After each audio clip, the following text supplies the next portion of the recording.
In this short video, I'm going to demonstrate how to use Excel function COUNTIF. In column J, I stored the data that indicate how many weeks this project is able to complete.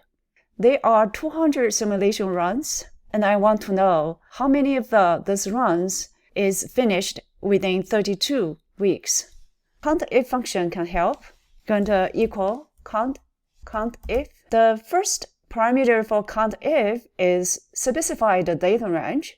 The data is stored in K4 to K203, and the criteria is less than or equal 32 weeks. You want to put the criteria in double quotation, close up the parentheses, push return.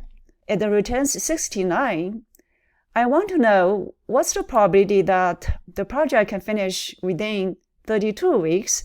In that case, I will need to divide this 69 by the total number of simulation runs. Therefore, the probability of finishing within 32 weeks is 34.5%. That's it.